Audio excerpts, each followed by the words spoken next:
Olá, boa noite, Santa Catarina! Vem com a gente porque tá no ar o teu programa de fim de tarde, é o teu jornal de fim de tarde, para você se manter bem informado. Que coisa boa saber que você tá ligado com a gente. Obrigado pela sua companhia, obrigado por escolher o SCC SBT.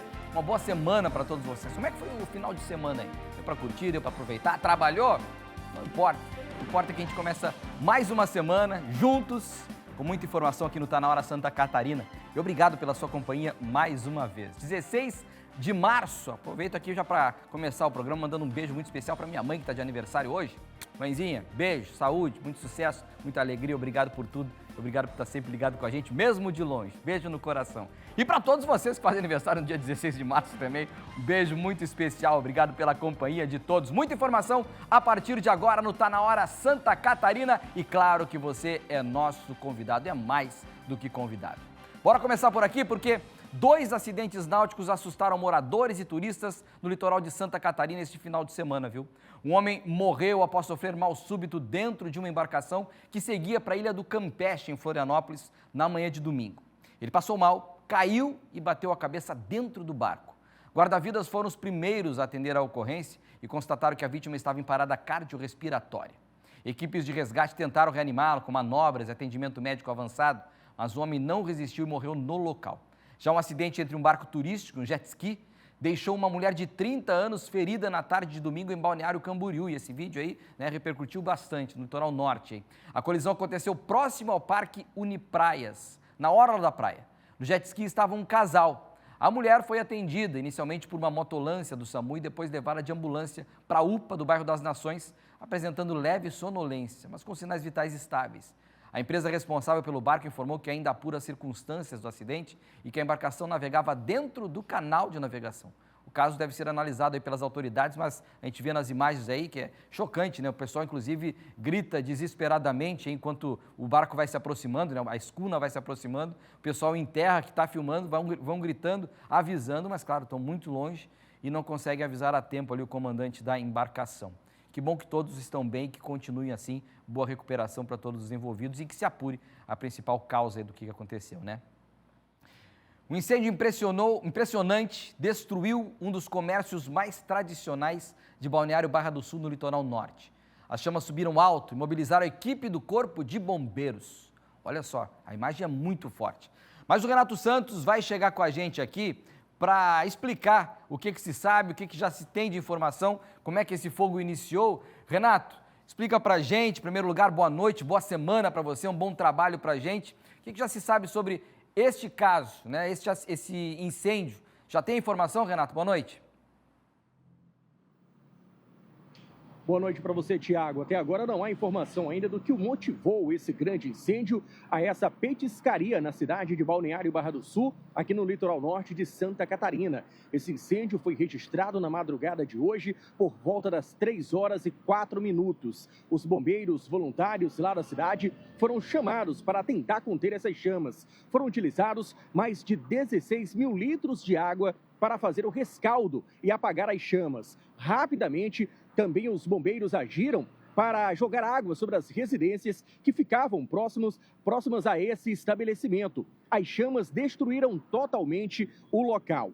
A petiscaria era um dos comércios mais tradicionais lá da cidade de Balneário Barra do Sul. Até agora, o prejuízo total ainda não foi contabilizado. Moradores lá da localidade agora fazem uma vaquinha para tentar ajudar o comerciante que teve o seu estabelecimento completamente destruído por esse incêndio. Retorno com você aí no estúdio. E as imagens são impressionantes, né, Renato? Mostram a força do fogo aí. Que bom que os bombeiros conseguiram chegar a tempo e resolver. Olha só a imagem, é bem forte, é chocante mesmo, viu? Destruição total ali do estabelecimento, como o Renato disse, ainda não se tem os valores, mas já se sabe que foi perda total, porque o fogo com muita força aí nesse local. Obrigado, Renato, daqui a pouquinho ele retorna. Um homem condenado por estupro em 2007 foi finalmente capturado pela Polícia Civil. O caso aconteceu em uma creche de Indaial, no Vale do Itajaí. A prisão aconteceu nesta segunda-feira e vamos chamar já a repórter Natiele Oliveira para trazer todas as informações, o que se sabe desse caso, Nath. É um caso revoltante, né, Nath? Infelizmente, nós estamos aqui para trazer todas as notícias, sejam elas positivas, negativas, mas é revoltante falar desse tipo de assunto. O que você tem de informação, Nath? Boa noite. Boa noite, Tiaguinho, a todos que nos assistem. Exatamente, muito revoltante. E o que mais revolta é a demora, então, para prender este homem de 71 anos de idade, que a Polícia Civil de Indaial conseguiu capturar na manhã desta segunda-feira. Este idoso, ele tem 71 anos de idade e ele foi condenado pelo crime de estupro de vulnerável, um crime que aconteceu na cidade de Indaial lá em 2007. E aí o que mais choca de toda essa situação é a proximidade do condenado com a vítima. Isso porque ele era proprietário de uma creche quando ele cometeu esse crime de abuso contra uma criança que frequentava essa unidade de ensino. Na época, o crime ainda era tipificado como atentado violento ao pudor. Hoje, a legislação mudou e já é considerado, então, estupro de vulnerável. E aí ele foi condenado a 10 anos e 6 meses de prisão em regime fechado, mas ele havia conseguido fugir. Então, ele seguia como um foragido da justiça. De acordo com as investigações, ele estava escondido lá no Paraguai. E aí, o que trouxe ele, então, até aqui o Brasil? A mulher dele faleceu recentemente. E aí, ele precisou vir até o Vale do Itajaí para resolver algumas pendências. E aí, ele foi até uma agência da Caixa Econômica Federal para tentar retirar ali, fazer o recebimento de uma pensão por conta da morte da esposa. A Polícia Civil, claro, que já estava investigando este homem e aí conseguiu realizar a prisão em flagrante neste momento, então, no banco. Agora, então, quase após 20 anos desse crime e que ele estava foragido da justiça, ele foi capturado nessa manhã e agora finalmente começa a cumprir a pena, então, por estuprar uma criança que frequentava a creche que ele era proprietário, né? Então, começa a cumprir essa pena em regime fechado. Antes tarde do que nunca, né, Tiaguinho? Volto contigo aí no estúdio.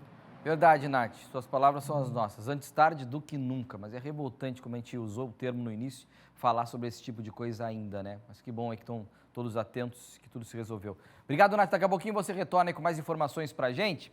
Enquanto isso, a gente continua falando de segurança. A Polícia Civil indiciou 40 pessoas ligadas à organização da Farra do Boi, em cidade catarinense. Dessa vez, a operação não investigou só quem estava na rua, mas identificou diversos envolvidos na organização da prática criminosa. Ainda falamos sobre isso, né? Érica Garda, ao vivo com a gente, tem as informações. Ela está com a delegada responsável pelo caso e a gente vai entender um pouquinho mais. Érica, o microfone é seu, a informação é sua, vem daí, somos todos ouvidos aqui.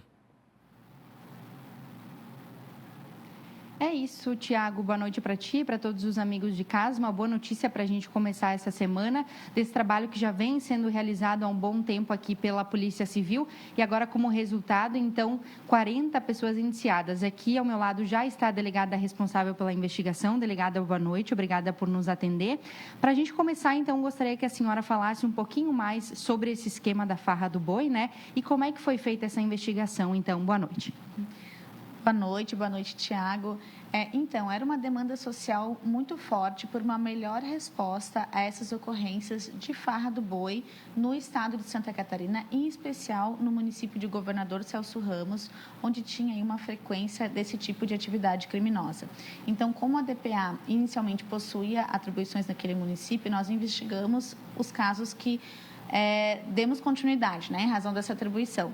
E houve aí um aprofundamento do trabalho, justamente porque o nosso objetivo era não apenas mais responsabilizar apenas alguns homens que fossem abordados nas ocasiões ali da prática de farra do boi, mas sim toda a cadeia logística envolvida nessa associação criminosa, desde organizadores, financiadores e transportadores desses bovinos. E esse era o grande desafio do trabalho investigativo, porque são crimes que são praticados em geral em locais ermos e com muitas pessoas envolvidas de difícil abordagem. Então, houve uma necessidade de um trabalho de inteligência para aprofundamento de análise de imagens, de dados de quebras de sigilo telefônico e telemático, para que a gente conseguisse aí vincular 40 nomes em 22 ocorrências de práticas de farra do boi que foram analisadas. E, delegada, se confirma a informação de um indiciamento de um vereador também?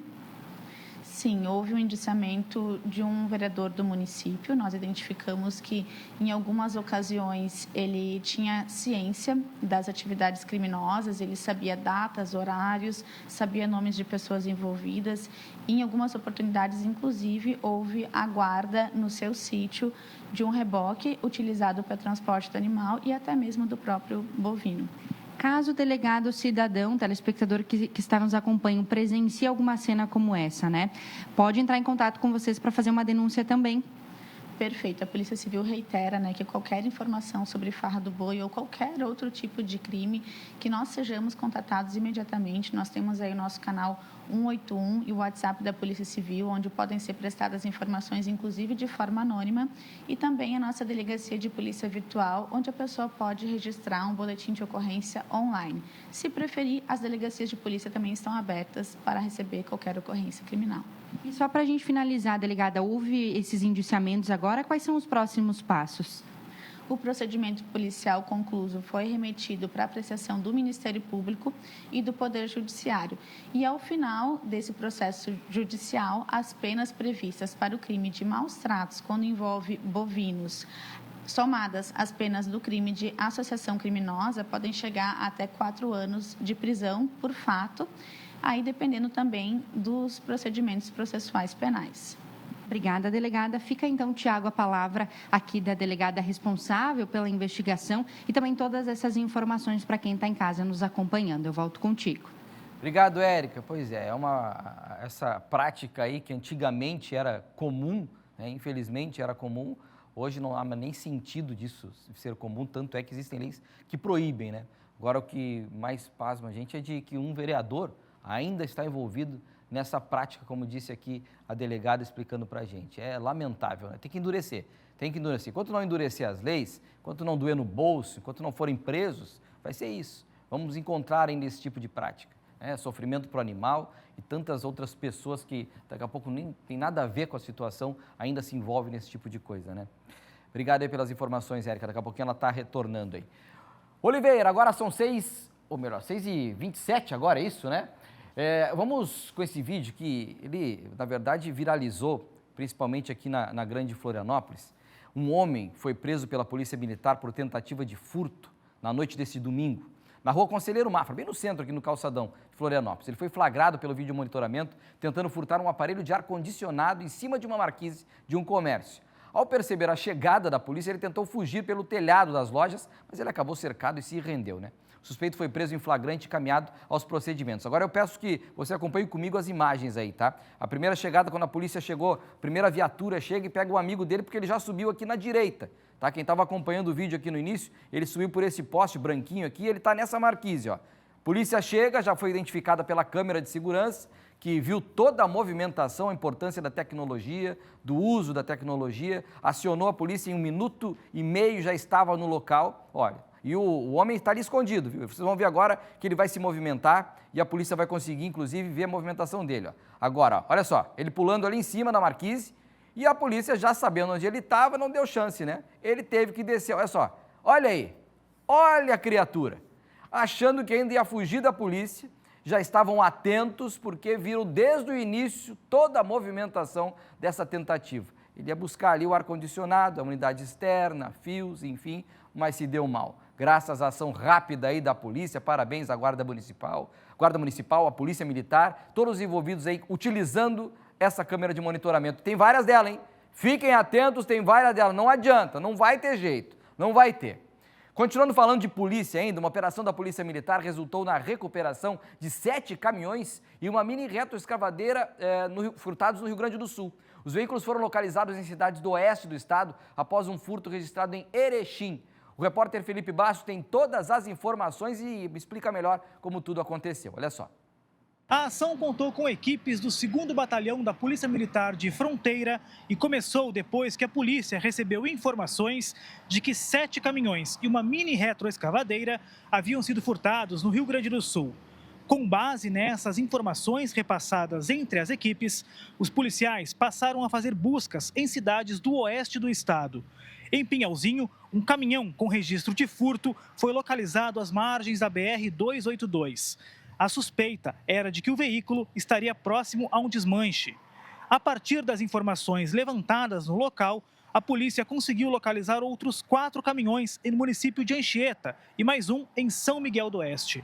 Já em Chapecó, os policiais encontraram uma mini retroescavadeira abandonada em uma propriedade rural na linha Pinhalzinho. Moradores relataram que acreditavam que o equipamento fosse de alguma obra na região. Após o contato com a Polícia Civil do Rio Grande do Sul e com a vítima, foi confirmado que a máquina também havia sido furtada em Erechim. Os veículos recuperados foram encaminhados para os procedimentos legais e um caminhão ainda não havia sido localizado até o encerramento da ocorrência. Voltamos ao estúdio.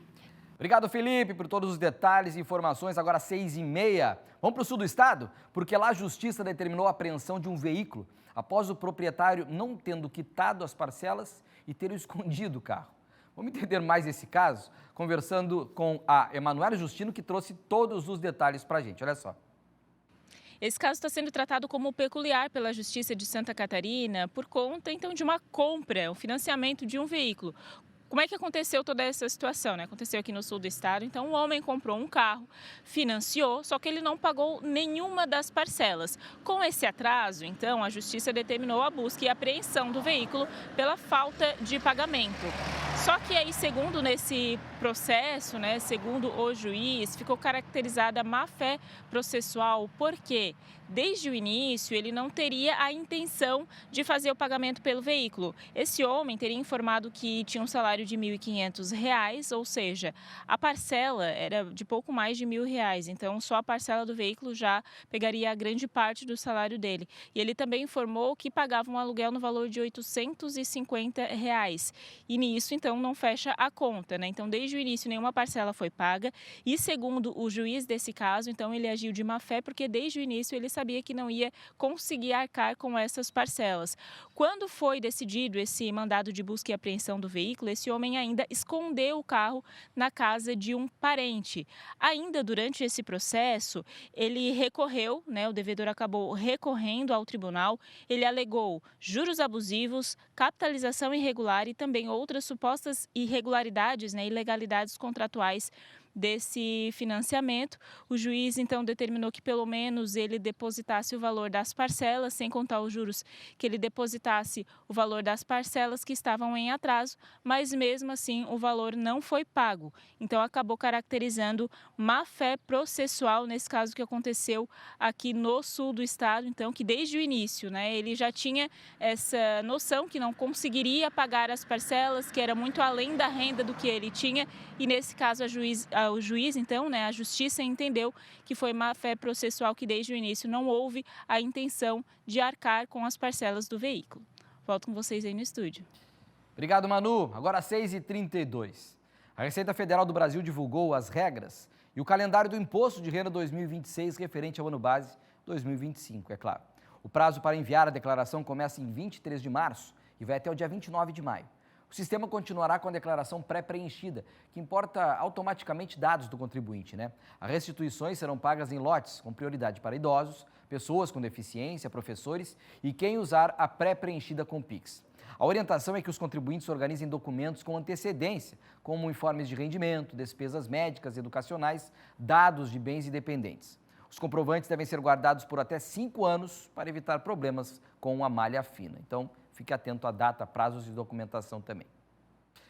6h33, o governo de Santa Catarina utilizou uma tecnologia com isopor para acelerar as obras no entroncamento da rodovia Antônio Rego, a SC 486, com a BR-101 em Itajaí. O material foi colocado sobre o asfalto como aterro ultraleve, reduzindo o peso sobre o solo mole da região e permitindo que a construção avançasse mais rápido. Com isso, a obra foi entregue cerca de 9 meses antes do prazo previsto. O secretário do Estado da Infraestrutura e Mobilidade, Jerry Comper, falou sobre o assunto. Sem dúvida, o EPS, quando a gente fala o isopor, lógico, o EPS, um material totalmente diferente. Usamos na 486, onde fizemos 4 alças, 2 viadutos e a ponte sobre o rio Canhanduba, onde a gente pôde aplicar ali, onde a gente usa muito, onde é o solo muito argiloso. Nós temos muito problema aqui, a arrozeira que a gente tem, onde vamos executar a obra, diminui o nosso custo, a gente ganha muito com isso. O tempo realmente é uma inovação em Santa Catarina, principalmente o trabalho da dos fiscais, dos engenheiros da Secretaria de Estado de Infraestrutura e Mobilidade. É tecnologia, novidade. Falando assim, a gente fica até assustado, né? Isopor. Mas é aí, ó, tá a explicação. O complexo viário inclui 2 viadutos, uma nova ponte sobre o rio Canhanduba 2 e 8 alças de acesso, com investimento de cerca de 60 milhões de reais para melhorar o fluxo entre o litoral e o interior do estado. Por mais obras assim, né? Vem comigo, Oliveira. Vamos chegar aqui no SCC-10. Você já passou por lá hoje? Ainda não? Coloca aí de tela principal do seu notebook, do celular, para ficar bem informado. Nossos repórteres espalhados por todo o estado. Aconteceu, tá lá no portal SCC10. Corre, já acesse, porque tem matérias como essa. Ó. O técnico Carlo Ancelotti divulgou a nova convocação da Seleção Brasileira de Futebol para os amistosos da data FIFA de março, sem o atacante Neymar. Para quem estava na torcida, como uns aqui, na equipe nossa aqui, estava todo mundo na torcida por Neymar, mas não teve Neymar, viu? A equipe enfrentará a França e Croácia lá nos Estados Unidos. Foram chamados 26 jogadores, com algumas novidades e retornos, como Endrick, além de estreantes como Léo Pereira, Gabriel Sara, Igor Thiago e Ryan. Né? A convocação é considerada a última antes da definição do grupo para a Copa do Mundo de 2026 e serve como preparação da equipe para o torneio.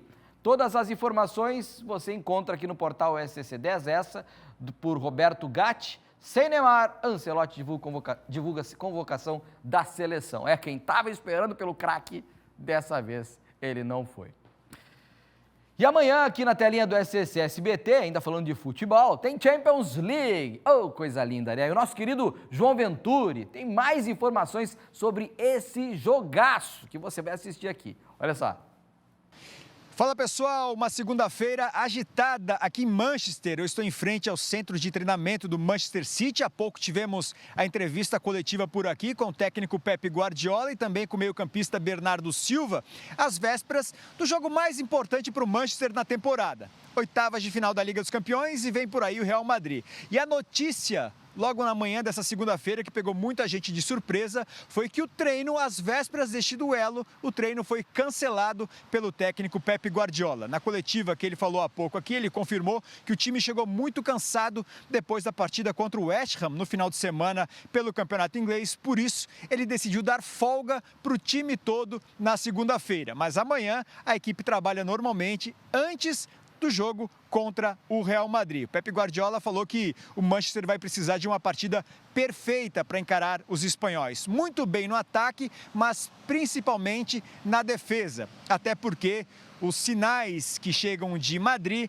é de que Kylian Mbappé está recuperado da lesão no joelho, e inclusive viajou com o grupo aqui para a Inglaterra e deve estar à disposição do técnico Álvaro Arbeloa. A gente ainda não sabe se para começar o jogo ou se terá condições de entrar alguns minutos, mas o fato é que se a vantagem do Real Madrid já era grande por ter vencido o primeiro jogo por 3-0 em casa, podendo perder agora por 2 gols de diferença e tendo ainda à disposição o seu artilheiro do time no ano, o artilheiro da Liga dos Campeões, que é o Kylian Mbappé, a situação do Real Madrid fica ainda um pouco mais cômoda. É a 5ª temporada seguida que as duas equipes se enfrentam em Liga dos Campeões, na fase de mata-mata, mas nunca um time chegou com uma vantagem tão grande para o duelo da volta como o Real Madrid tem agora contra o Manchester City. Além de Kylian Mbappé, outra boa notícia no time espanhol é a possível volta de Jude Bellingham, também afastado um tempo por conta de uma lesão. Os dois estão no grupo que viajou aqui para a Inglaterra e que na parte da tarde vai fazer um treino de reconhecimento de gramado lá no Etihad Stadium. Jogaço de bola nesta terça-feira, tudo ao vivo aqui no SBT, a partir de 4h45 da tarde, Manchester City e Real Madrid, valendo uma vaga nas quartas de final do maior campeonato de clubes do mundo. De Manchester, João Venturi. Boa, João, tá dado o recado aí, né? Jogaço de bola. Claro que você está acostumado sempre a assistir o Tá Na Hora Santa Catarina às 6h15. Amanhã um pouquinho mais tarde, mas já na sequência, coladinho com a Champions. Então fica ligado no SBT, assiste esse jogaço e depois vem bater uma bola junto com a gente aqui no Tá Na Hora Santa Catarina, tá certo? 6h39 agora. Hoje é segunda-feira, E aí você já sabe, tá acostumado. É dia de quê? Dia de quê? Dia de Tá Na Hora de Correr.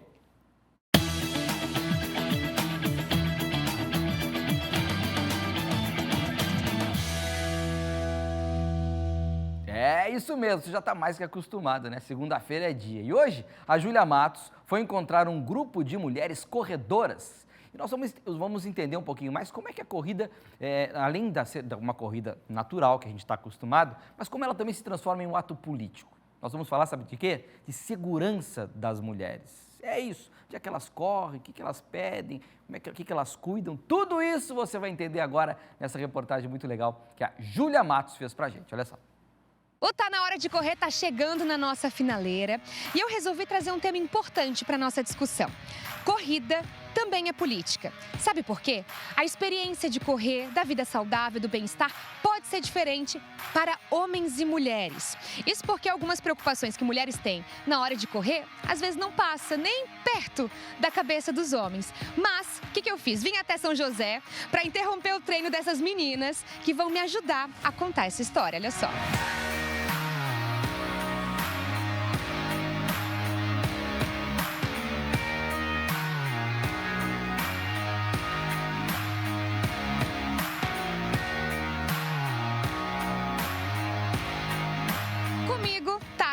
Tainara e Catiúcia, que já tem uma história grande na corrida. E claro, hoje eu quero saber da experiência de vocês. Meninas, vou pedir para se reunirem aqui comigo, porque a gente sabe que a experiência de corrida, sobretudo em grupo e com mulheres, é diferente, não é, Tassi? É diferente. As mulheres, elas têm uma preocupação diferente quando saem para correr do que os homens. Os homens podem colocar roupa de treino e sair sem preocupação com o horário, com o local. As mulheres, elas precisam pensar em tudo isso. Elas precisam pensar se vão no local que esteja iluminado, que tenha segurança, que tenha mais circulação de pessoas. Então, ele é uma outra programação que a gente precisa ter. A questão da roupa, principalmente para corrida, a gente precisa estar confortável. Então, a gente sempre opta por um short mais comprido, para ele não ficar subindo, um short mais soltinho, para não ter esse desconforto.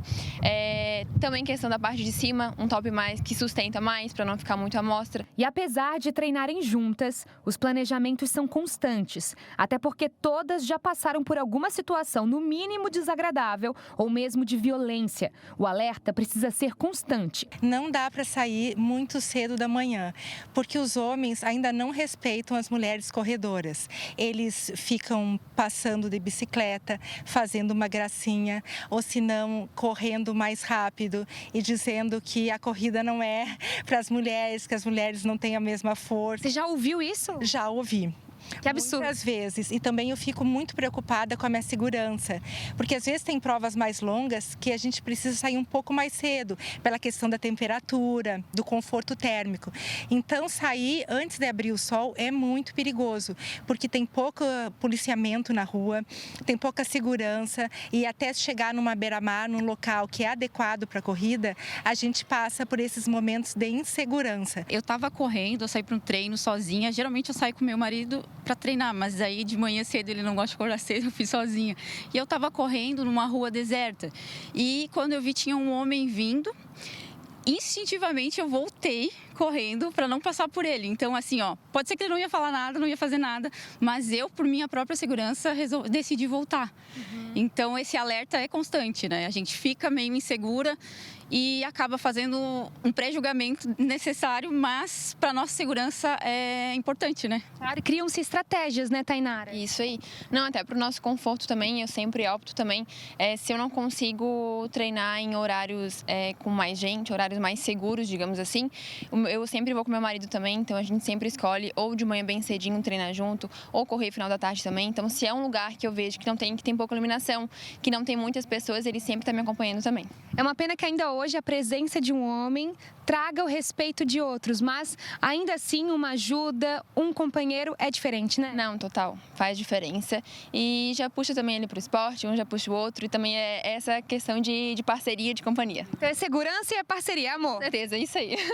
Para entender melhor as possibilidades de segurança urbana na Grande Florianópolis, fomos atrás do Conselho de Arquitetura e Urbanismo do Estado. Um zoneamento que permita um uso misto, né, que tenha comércio e residência convivência misturado, que não seja só um lugar que à noite não tem mais movimento, que não tem mais nada funcionando, né? Então, atrair as pessoas para o centro da cidade. Então, essa revitalização dos centros urbanos é uma coisa fundamental que a gente está discutindo bastante no Brasil como um todo, né? Vou contar para vocês que eu tenho visto os grupos de corrida, sobretudo de mulheres, aumentando aqui na Grande Florianópolis, né?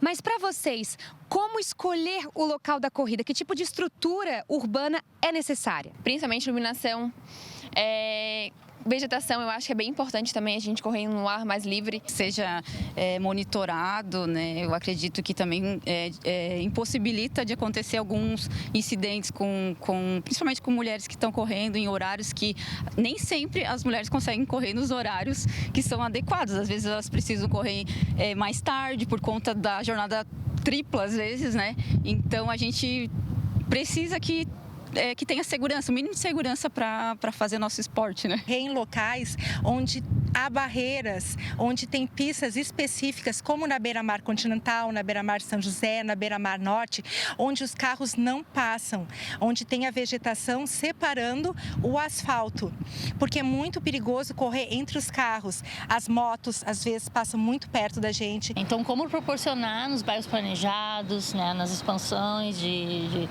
do espaço urbano, lugares que, ao mesmo tempo que preserva a natureza, que é o caso de Floripa, que tem muita área de preservação e que acaba criando janelas de paisagem, mas ao mesmo tempo à noite são lugares escuros, lugares que não tem pedestre andando, né? Então, como fazer a conexão com essas multicentralidades que existem? O que a gente pode fazer para melhorar a vida das mulheres? A fruição urbana é uma maravilha, porque tu constrói conexões dentro da cidade no existente, né? Na área existente. A gente tem insistido bastante com o poder público para que se reveja que tipo de iluminação tem nas vias, que tipo de iluminação tem nos parques.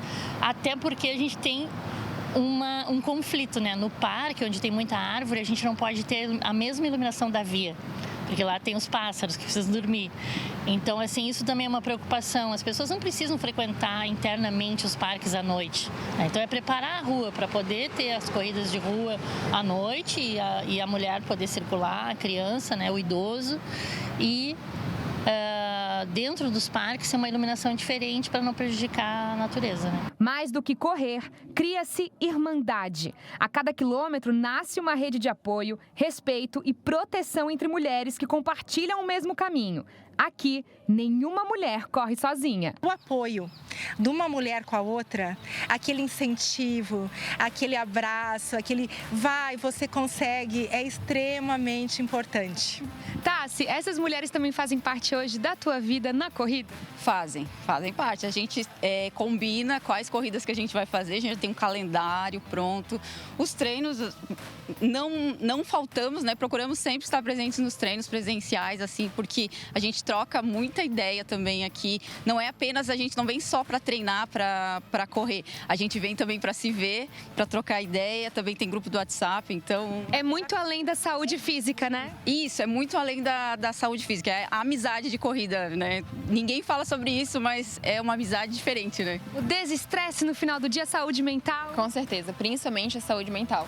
Quando a gente trabalha, a gente só quer um lugar para a gente poder se desestressar, poder ouvir a própria cabeça, às vezes nem correr com música, como a Tassi comentou hoje mais cedo, correr para se ouvir mesmo, e esse é o melhor momento do dia, né?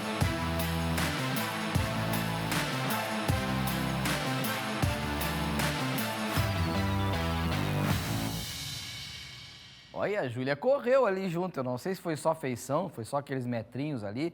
Nós vamos perguntar para ela assim que ela voltar. Seguidinho, a Júlia já está de volta e está retornando das férias em breve. Quero saber se foi só feiçãozinha ali.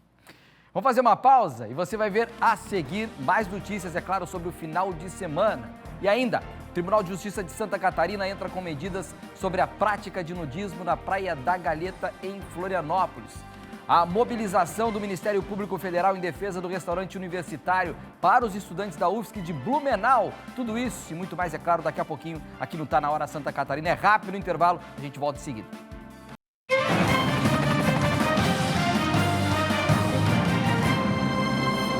Eu disse que era rapidinho, já estamos de volta. Obrigado pela sua companhia. Agora 6h50. Obrigado por escolher o SCC SBT. Estamos todo dia aqui, né? Segunda a sexta-feira, 6h15, esse encontro marcado. Bora continuar com Tá Na Hora Santa Catarina, é muita informação chegando.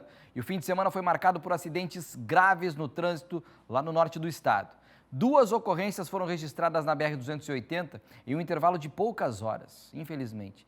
Renato Santos já está chegando com a gente aqui para trazer todos os detalhes. Final de semana violento aí na região, né, Renato? Conta tudo para a gente aí. Novamente, boa noite para você.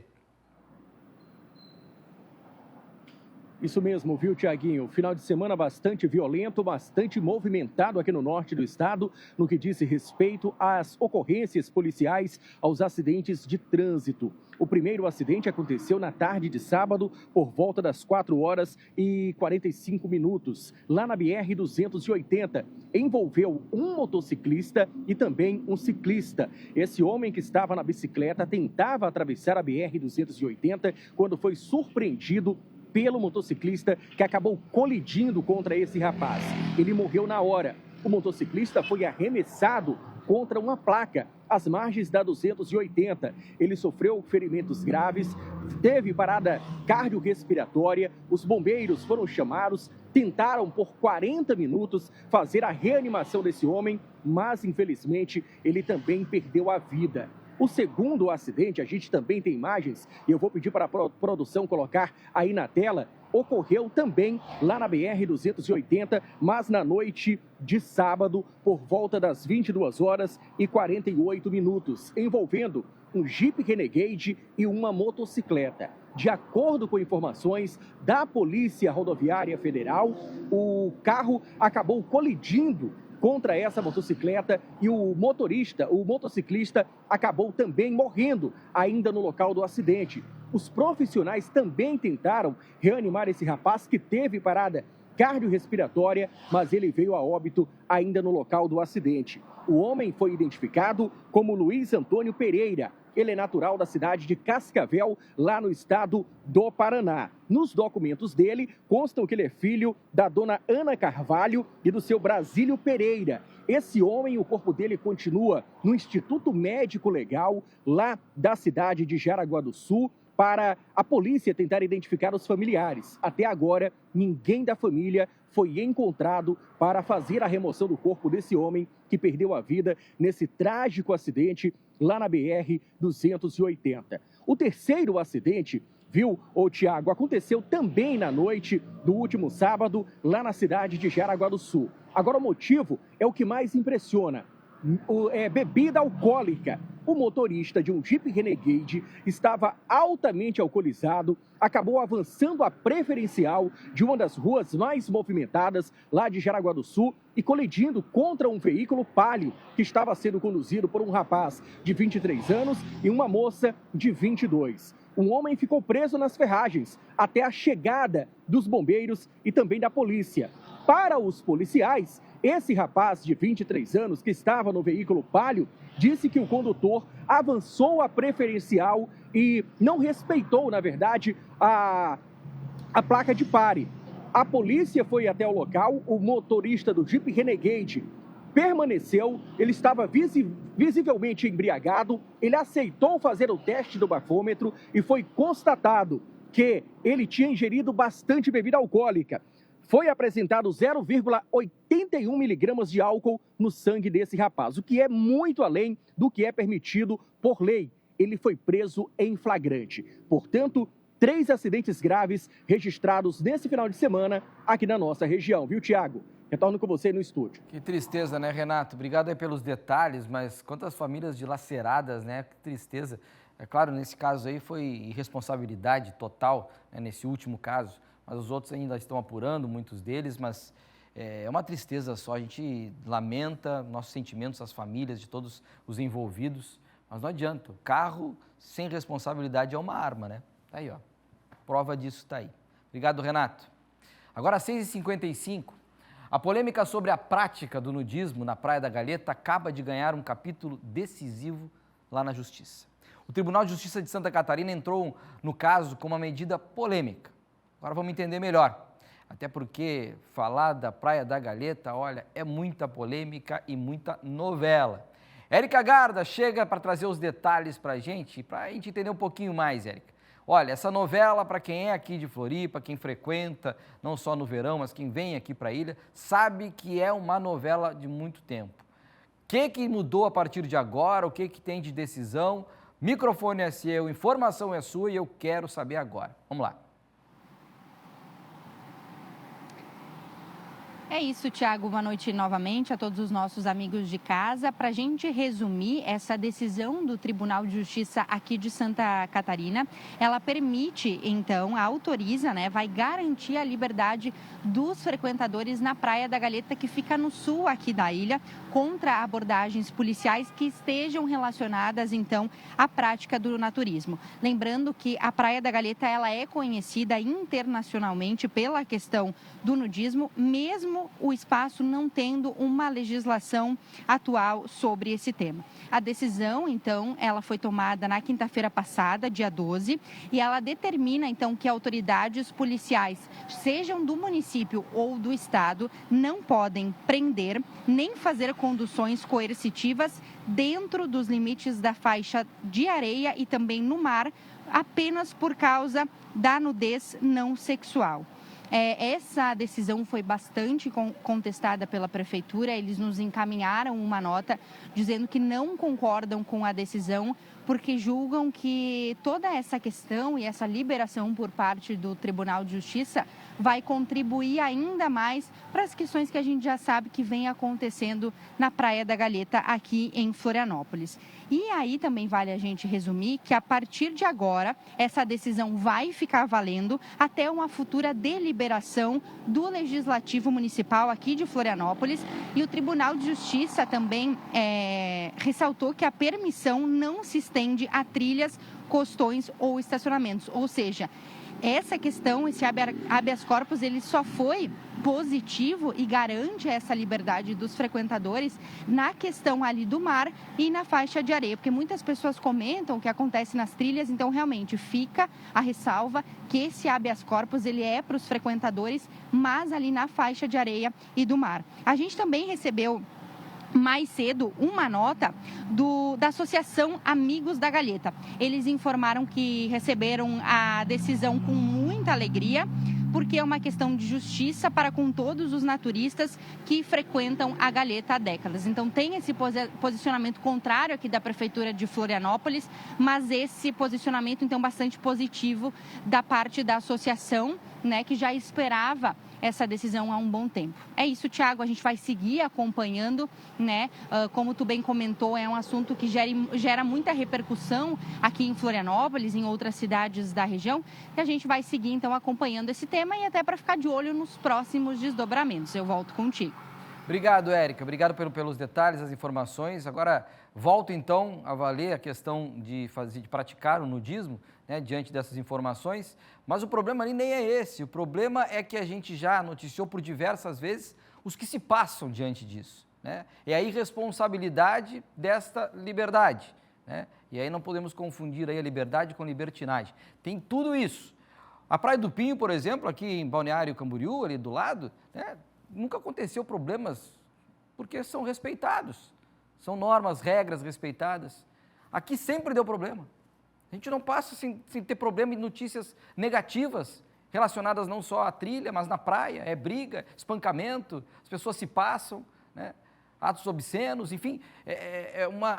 As regras não são obedecidas. Diante disso agora, volta a liberar. Ou seja, qual será o próximo capítulo que nós vamos trazer aqui no SCC SBT? Vamos aguardar, para ver o que vai acontecer. Que bom se as regras fossem cumpridas e se o respeito fosse acima de qualquer coisa. Mas, infelizmente, uma minoria ainda desrespeita e acontece o que acontece, coisas graves por lá. Vem comigo aqui para o portal SCC10, agradecendo a Érica novamente por todos os detalhes e as informações. Obrigado, Érica. A Agência Nacional de Vigilância Sanitária, Anvisa, determinou o recolhimento de alguns esmaltes e produtos para unhas em gel que contêm substâncias consideradas perigosas à saúde. Isso aí já foi falado, hein? Já foi falado, já foi amplamente divulgado e muita gente ainda desconfia se é ou se não é. Está aqui no portal. Os produtos afetados possuem 2 componentes proibidos, TPO e DMPT, usados para endurecer o esmalte quando exposto à luz UV ou LED. Estudos apontam que o DMPT pode causar câncer e que o TPO pode afetar a fertilidade e a reprodução. Com a decisão, fabricantes e lojas devem retirar do mercado os esmaltes que tenham essas substâncias. E os consumidores, é claro, devem verificar os rótulos para evitar o uso destes produtos.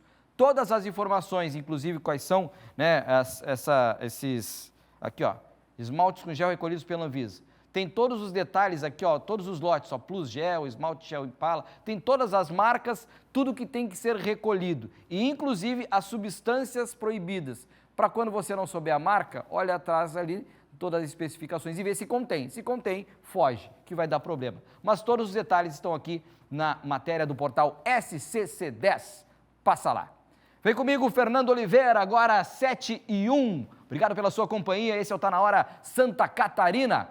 A situação dos estudantes da UFSC em Blumenau mobiliza o Ministério Público Federal. Após o fechamento do restaurante universitário, a Justiça recomendou que a universidade credencie restaurantes para atender os alunos. Vamos entender? A repórter Natiele Oliveira está ao vivo e traz todos os detalhes, todas as informações. Vem daí, Nati. Então, Tiaguinho, a situação aqui no campus da Universidade Federal de Santa Catarina, aqui de Blumenau, é crítica e, por isso, o Ministério Público Federal precisou intervir.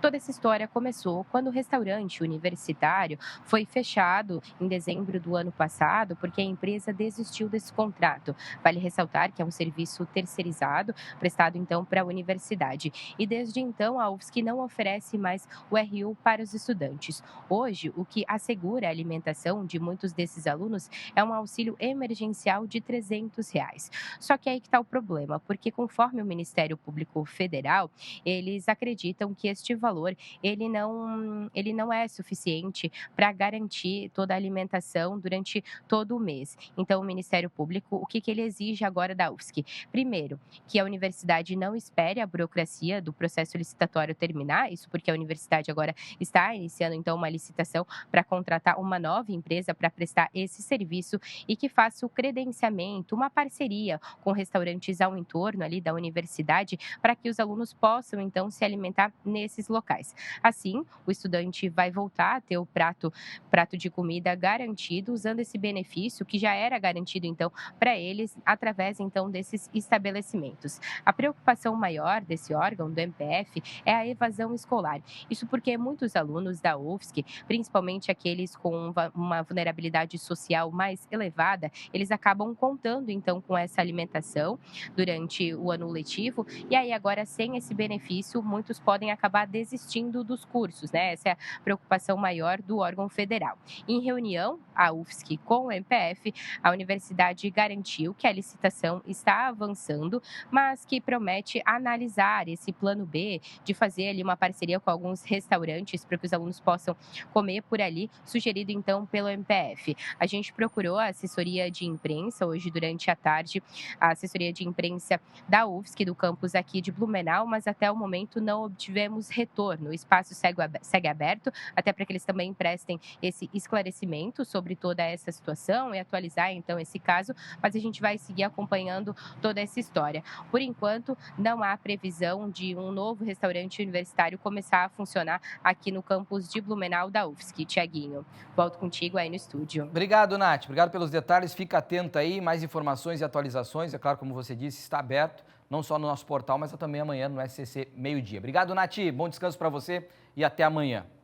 A gente continua por aqui, agora 7h04. A gente vai conversar com o Piara Boschi, porque hoje tudo bem, Piara? Como é que tá? Tudo bem? Seja bem-vindo sempre. Hoje foi o dia mais agitado, mais um dia agitado aqui em Santa Catarina e tudo promete que vai ser ainda mais, sabe onde? No podcast, agora à noite. O Piara, o Partido Progressista debateu o apoio a Jorginho Melo. Quero saber tudo. A palavra está contigo aí.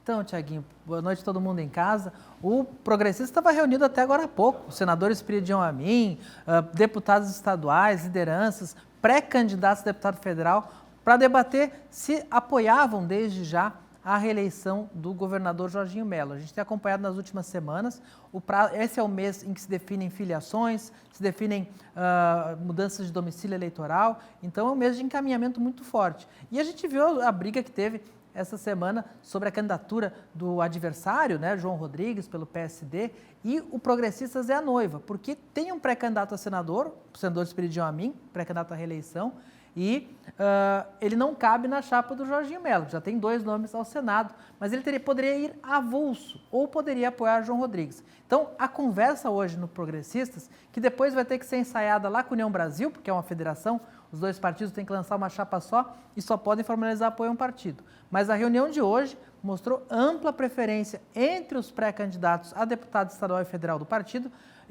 de ficar com o Jorginho Melo, mesmo tendo que ficar fora da chapa e lançar o senador Esperidião Amin de forma avulsa.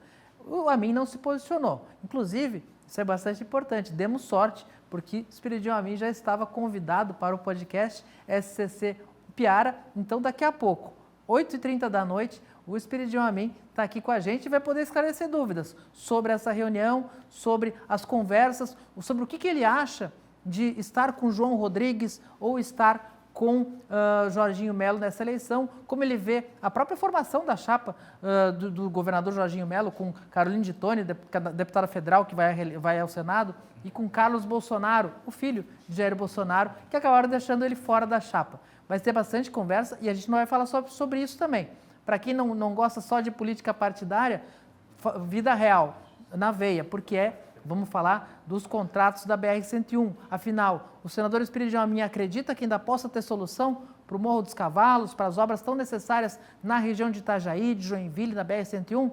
Vai ser uma conversa muito forte e teremos convidado junto o colunista do portal Upiara, upiara.scc10.com.br, Fábio Gadotti. Então é daqui a pouco, 8h30, no YouTube do SCC SBT, até daqui a pouquinho. Imperdível, hein? Então todo mundo ligado aí, porque hoje promete. Aliás, sempre converso com o Esperidião Amin, sempre é um programa que promete, até porque o cenário tem bastante coisa pra gente entender e perguntar. O Esperidião Amin sempre rende, o problema é que a gente só tem 1 hora pra falar. Isso é verdade. Bom programa, bom podcast daqui a pouquinho aí. Grande Upiara, amanhã ele tá de volta com a gente aqui no Tá Na Hora Santa Catarina. E a Prefeitura de São José lançou um novo serviço de atendimento médico digital. A promessa é facilitar o acesso da população à saúde e reduzir as filas nas unidades básicas. Confira na reportagem. Consulta médica sem precisar sair de casa. Essa é a proposta do Telesaúde São José, um novo serviço digital lançado pelo município.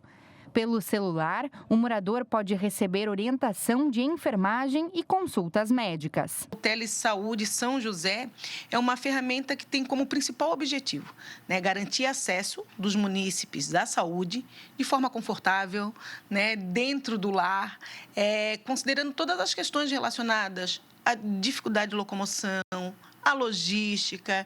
Então, certamente, é uma ferramenta que vem a deixar equânime o acesso. Todo mundo vai poder acessar por formas distintas e, consequentemente, vai impactar na qualidade de saúde que a gente entrega aqui na cidade. O atendimento pode ser acessado de 3 maneiras. São 3 possibilidades e ele vai escolher aquela tecnologia com a qual ele se sente mais confortável. Então, o usuário pode acessar o Telesaúde São José através do 0800, ligação gratuita, normalzinha ali do telefone, o WhatsApp, onde a gente vai ter o mesmo número, 0800 888 4516, e através de aplicativo, que é só baixar dentro de uma plataforma de aplicativo e ali ele vai ter não só o acesso ao atendimento, mas toda a história de saúde, receituários, informações de prontuário. Esse novo serviço funciona 24 horas por dia e pode ser acessado pelo celular. Através do programa Telesaúde São José, o morador vai ter direito a uma orientação de enfermagem, consulta médica e, quando for necessário, um encaminhamento para atendimento online. O objetivo da Prefeitura e da Secretaria de Saúde aqui do município é atender cada vez mais pacientes de forma online para que, assim, as filas das unidades básicas de saúde diminuam. Ele passa por uma avaliação prévia, onde há a avaliação da necessidade, e dos dados clínicos que ele está apresentando. Diante dessa avaliação prévia, ele é encaminhado para atendimento médico. Ele vai poder optar pelo atendimento na hora, o atendimento imediato, ou ele vai poder agendar, de acordo com a disponibilidade que ele tem no dia. Ele vai ter essa opção. A Josane utiliza o serviço de saúde do município há anos. Para ela, o teleatendimento deve facilitar a rotina. Geralmente as pessoas têm dificuldade, né, de pegar um antibiótico, nem que seja para qualquer coisa, né? O antibiótico tu não consegue pegar. Um remedinho controlado de tarja vermelha também não. Aí eu acho que sim. E a senhora, se precisar do teleatendimento para alguma coisa mais simples, tende a usar? Sim, se precisar para alguma coisa mais simples, eu tendo a usar, sim. Porque, claro, aqui atende tudo, mas tu entra numa fila de espera, tá? Não é muito, mas tu fica, tipo, às vezes até 3 horas, mas não passa disso. O telesaúde não substitui o atendimento presencial. Casos que precisarem de exames ou consultas presenciais continuam sendo encaminhados para as unidades de saúde. Diante da avaliação, se observar que há uma complexidade, né, do caso que está sendo apresentado, o usuário já vai ser orientado a buscar o serviço de referência, de média ou de alta complexidade, ou até mesmo acionar o SAMU, que é para ele conseguir resolver a situação em tempo oportuno, evitando, né, prejuízos para a saúde dele. É isso, é a tecnologia aí ajudando na saúde das pessoas também. Tomara que funcione realmente muito bem e que ajude a nossa comunidade aí. Agora, 7h11, estamos em março, mas já com pensamento, sabe onde? Nas festas de outubro. Brusque se antecipa e lançou hoje a nova identidade do cartaz da FENARRECO. Ô, FENARRECO, festança, hein? A Cris Pinheiro foi para lá, foi conferir e a gente vai ver agora. Contagem regressiva, faltam 7 meses e o cartaz que vai divulgar a festa já está pronto. Reforça as tradições, arquitetura alemã, gastronomia, brincadeiras, a alegria da festa. A peça foi lançada nesta segunda-feira. Contou com a presença da realeza, que já está animada para divulgar o evento pelo estado e país. E já tem até agenda. Já estamos circulando pelo estado, em breve pelo país. A gente tem, eu acho que eu posso revelar, né? Já uma agenda em Goiânia, confirmar. Estamos divulgando as outras festas também que acontecem aqui na região. Mas a agenda daqui para frente se intensifica, né? Mais do que quantidade, a FENARRECO vai focar na qualidade, mais segurança e infraestrutura para que os visitantes se sintam bem, curtam a cultura e gastronomia alemã, conheçam os chopes da cidade e se divirtam em família. O nosso foco é na qualidade esse ano. Repetindo que tem dado certo, no passado a gente conseguiu deixar mais de R$1 milhão que no ano de 2024 foram para empresas de fora e que ficaram na cidade em virtude dessa consolidação da praça de alimentação e das choperias artesanais serem aqui da região, gerando emprego, gerando renda aqui na nossa cidade. Então a gente quer repetir a receita que tem dado certo, focando sempre na melhoria da qualidade de quem vem prestigiar a festa. É e sempre vai ser a nossa grande prioridade na organização da FENARRECO. Ano passado nós fechamos ela sem nenhuma ocorrência, um investimento forte com o apoio das Polícias Civil e Militar, a qual sempre agradeço pelo empenho e dedicação durante os 11 dias de festa, e também investimento da Prefeitura em todo o sistema de monitoramento, com câmeras de reconhecimento facial, permitindo que a gente possa barrar pessoas mal intencionadas que já tenham algum problema com a justiça e que a gente possa apurar, caso tenha alguma ocorrido dentro da festa, de forma mais célere possível, garantindo assim uma segurança para toda a família que vier prestigiar o evento. Que tal colocar a festa na sua agenda? O convite vem da realeza. Dos dias 8 a 18 de outubro acontece a festa mais gostosa do Brasil. São 11 dias de festa, uma festa linda, maravilhosa para toda a família e a entrada é gratuita.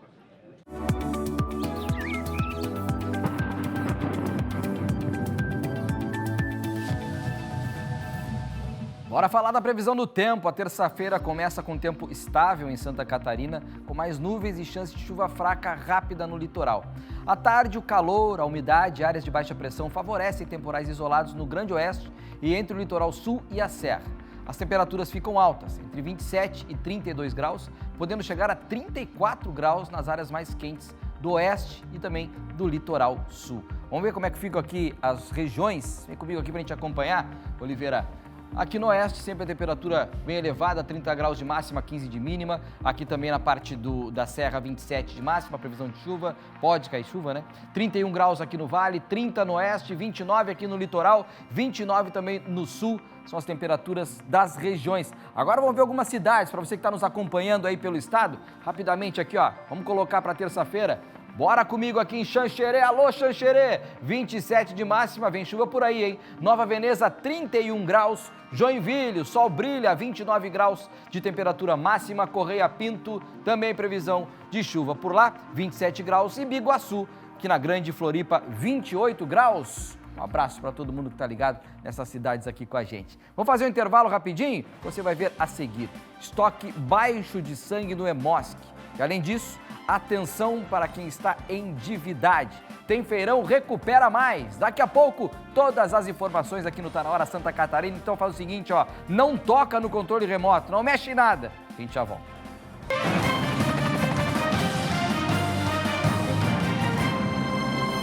Eu disse que era rapidinho, estamos de volta com Tá Na Hora Santa Catarina. Obrigado pela companhia. Agora 7h18. 4 furtos registrados de fios elétricos novamente em Florianópolis. Sabe o que não é novidade também? Pois então, foi na Ponte Colombo Salles. Isso tudo só em um final de semana. Hoje pela manhã, a Secretaria de Segurança Pública de Florianópolis, ou melhor, a Secretária de Segurança Pública de Florianópolis, a Mariane Matos, deu uma entrevista para o SCC Meio Dia sobre o trabalho da Guarda Municipal nesta situação e a gente tem acompanhando há muito tempo aqui no Tá Na Hora e também no SCC Meio Dia. Vamos ver o que ela disse. Então, a Guarda Municipal tem feito um trabalho intensivo, de presença mesmo nessas regiões onde estão acontecendo os furtos de fio. E essas pessoas vão para a delegacia, elas ficam presas, vão para a audiência de custódia e, infelizmente, a gente acaba encontrando eles novamente nas ruas, quando eles são soltos nessa audiência de custódia. Então, essa semana, a gente fez várias frentes de presença, onde a gente pegou 5 pessoas no intervalo de menos de uma semana nessa questão de furto de fios, em flagrante, Isso é importante colocar. Então, a Guarda Municipal ela vem fazendo um trabalho muito ativo mesmo, com auxílio de tecnologia também, que a gente tem as nossas câmeras. E, além disso, a Operação Fio Desencapado, que a gente começou agora com força total, a gente não parou. Na temporada vieram outras atribuições, mas agora focando de novo nos ferro velhos, indo de novo nesses pontos para ver quem está recebendo, quem está comprando esse material furtado, porque se eles estão roubando, alguém recebe. E a gente vai pegar os dois, quem rouba e quem recebe. Além disso, a nossa equipe aproveitou para questionar a secretária sobre a ação do Ministério Público de Santa Catarina em dar fim ao projeto de agentes voluntários de segurança em Floripa, que vem recebendo denúncias pelo despreparo dos agentes e pela falta de um guarda coordenador para acompanhá-los. Vamos ouvir o que disse a secretária. Um grupo de pessoas preparando essas pessoas, desses 4 receberam uma advertência. Então, a gente tem tudo isso pautado, a comunicação, a chamada de atenção, quando alguma atitude não condiz com aquilo que foi passado, que é o projeto. Isso é natural do ser humano. Em qualquer instituição vai ter alguma situação que tu vai ter que corrigir. E a Prefeitura está muito tranquila. Se tiver alguma questão que o Ministério Público queira colocar para que a gente ajuste, é um projeto novo, é um projeto extremamente inovador, onde várias prefeituras estão vindo se espelhar, porque a gente abre as portas da Prefeitura para o jovem, para ele conhecer a rotina do serviço público e, quem sabe, futuramente ingressar nessa carreira. Como é a nossa expectativa também, como que funciona, para o pessoal aí de casa entender. A Guarda Municipal, antes de ter os voluntários, ela ia numa praia, retirava o ambulante irregular ou alguma questão ali que alguém estava fazendo algo errado naquele espaço público, saía e ia atender outra ocorrência e aquela pessoa que faz errado retoma o local, porque é mais difícil da Guarda retornar. Com os voluntários, a gente faz toda a ação com a fiscalização, com a Guarda, atende as outras ocorrências e o voluntário ocupa aquele espaço que é público, para orientar as pessoas e falar, olha, a Guarda já esteve aqui, não pode fazer isso. Se acontecer de escalonar alguma situação, ele vai acionar a Guarda Municipal, porque tem sempre um coordenador presente, tem sempre um gestor que é responsável por aquele grupo de voluntários que está assumindo o serviço, para fazer as ações de apoio na Prefeitura por dia. Agora, 7h21, o Hemosk de Santa Catarina acendeu o sinal vermelho. Os estoques de sangue no estado sofreram uma queda preocupante e tem tipo sanguíneo que chegou ao nível crítico. Vamos entender ao vivo para poder tentar ajudar a reverter este quadro. Renato Santos chega aqui com a gente, Renato, porque é importante esse tipo de pauta, é importante a gente sempre trazer, Qual é que é o tipo de sangue que está mais comprometido? De que forma a comunidade pode ajudar a reverter esse quadro por aí? Boa noite. Ótima noite novamente para você, viu, Tiaguinho? Estamos com algumas tipagens com estado de alerta, viu? E bastante crítico. Segundo o Hemocentro de Santa Catarina, que é responsável pela captação e distribuição de sangue para todo o estado, 98% de tudo que é captado aqui é por meio do Hemosk, as tipagens A negativo está em alerta, A positivo, com estoque reduzido, B negativo, com estoque estável, O negativo, estado crítico e O positivo, em estado de alerta. Nos 3 primeiros meses desse ano, a queda no número de doações é de 4%, segundo o órgão estadual. E aí abre um alerta, viu? É que esse cenário é provocado principalmente por causa da grande demanda para hospitais e clínicas aqui de Santa Catarina. E nos últimos meses, a gente tem observado inúmeros acidentes de trânsito que são registrados na cidade. E muitas vezes, essas vítimas necessitam de transfusão de sangue. Sobre o assunto, nós conversamos com a responsável pelo Hemocentro de Joinville. Veja aí.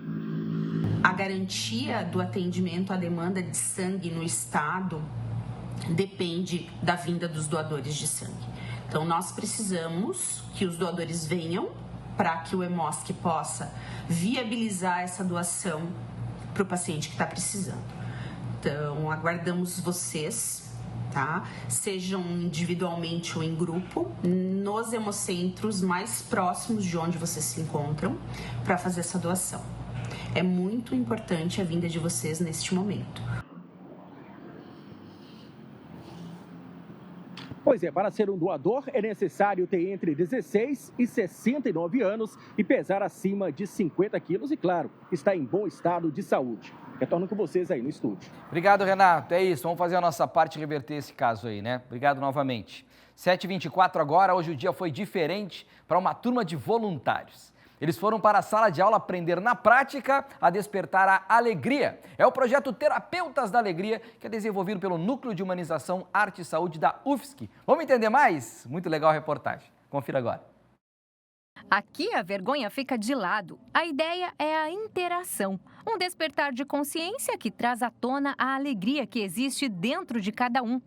Todos são voluntários e hoje encararam a primeira aula prática da oficina do projeto Terapeutas da Alegria. E nós temos aqui um grupo de pessoas que praticamente a gente imagina que não tem muita habilidade ainda de comunicação e expressão. E esse é o nosso trabalho, é trazer habilidades de comunicação e expressão que possam levar essas pessoas a trabalhar em equipe para as finalidades do projeto, que é a visita de pessoas em hospitais que estão internadas, asilos, lugares onde tem crianças, que a gente possa levar alegria. A Natália já passou pela formação e neste ano inicia as visitas, cheia de alegria para compartilhar. No projeto a gente desenvolve muito essa questão da confiança e do desenvolvimento de personagem. Então, às vezes pessoas que entram aqui que são muito tímidas, talvez não conseguiriam interagir tanto com os pacientes. Isso é muito desenvolvido, até porque tem várias outras mini propostas que o projeto desenvolve com a gente. Tipo, tem o teatro, eu participei do teatro no ano passado, é muito legal. Encheu o teatro ali da UFSC que a gente participou. A gente fez a CPEX, que é o encontro de projetos de extensão. A gente interagiu com várias crianças, com várias pessoas. O treinamento ocorre por 2 semestres e todo o trabalho capacita os voluntários para as visitas a ambientes hospitalares, asilos e outras instituições de saúde. Uma maneira de levar qualidade de vida para quem precisa. É de uma felicidade muito grande, porque mostra que independente da nossa profissão, independente da nossa idade, a gente pode sim levar amor, carinho e um olhar humano para pessoas que estão lá. Então quem vem de fora, traz essa esperança de que estamos aqui agora, mas tem uma vida toda lá fora. Então é esse olhar que a gente tenta levar. A doutora Giovana garante, essas doses de alegria fazem diferença significativa no tratamento de doenças. O hospital é um ambiente, de certa forma, triste, né? Onde as notícias nem sempre são animadoras e ter projetos como esse, né? Eu até fiquei um pouquinho ali dentro e vi a energia, é muito gratificante. Os pacientes saem com certeza melhores, né? A gente já tem vários estudos na literatura que a gente tem um pensamento positivo com a vida em enfrentamento das doenças, a gente tem melhores desfechos. Eu que lido com pacientes oncológicos que têm internações prolongadas, ações como essa só vêm reforçar e fazer uma melhoria global deles, né? Rir é o melhor remédio. Parabéns a todos os envolvidos. Que matéria e reportagem sensacional. Parabéns a todos que estão aí praticando o bem, levando o bem, né? Muito legal mesmo. Vem comigo aqui, ó, porque você motorista, atenção, principalmente você motorista do Vale do Itajaí, quem passou hoje na BR-470 precisou de paciência. O trânsito está funcionando no sistema Pare e Siga. E amanhã a obra continua no quilômetro 59 da rodovia, na altura de Blumenau. As equipes estão trabalhando aí na drenagem subterrânea da pista. Por isso o fluxo está em meia pista das 8 da manhã até as 5 da tarde, ou seja, justamente no horário de maior movimento da rodovia. A sinalização está no local, mas o pedido é aquele que de sempre, né? Aquele de sempre. Redobre a atenção e, se puder, saia um pouquinho mais cedo de casa. É o que a gente pede, para não causar todo esse transtorno, não chegar atrasado no serviço, em casa, enfim. É no horário de pico, então é importante a informação. E a gente vai encerrando por aqui, mas antes de encerrar o Tá Na Hora Santa Catarina, vamos abrir a janela do estado? Vamos abrir para onde? Balneário Camboriú na tela para você. Olha a movimentação grande, intensa por lá. Você está vendo ao vivo aqui na tela do Tá Na Hora Santa Catarina, na tela do SCC SBT. Imagens ao vivo deste momento, segunda-feira, começando a semana. E uma grande movimentação em Balneário Camboriú, hein? Que coisa linda, eu amo Balneário. Um beijo especial para todo mundo aí de Balneário Camboriú que está ligado com a gente. De Balneário, vamos para Floripa? Olha aí, Ponte Colombo Salles, Pedro Ivo, grande movimentação na saída da ponte, na saída da ilha, na saída da ilha. Colombo Salles lotada, trânsito fluindo, mas muita gente nesse momento deixando a ilha. E eu vou me deixando vocês por aqui, pelo estúdio, mas sempre lembrando que amanhã, depois da Champions League, a gente está de volta com muita informação, daquele jeito diferente, que só você encontra aqui no SCC SBT. Obrigado pela companhia, obrigado por escolher o Tá Na Hora Santa Catarina. Amanhã a gente se fala, depois do jogão de bola, tem um jogaço aqui na tela do SCC SBT. Até amanhã!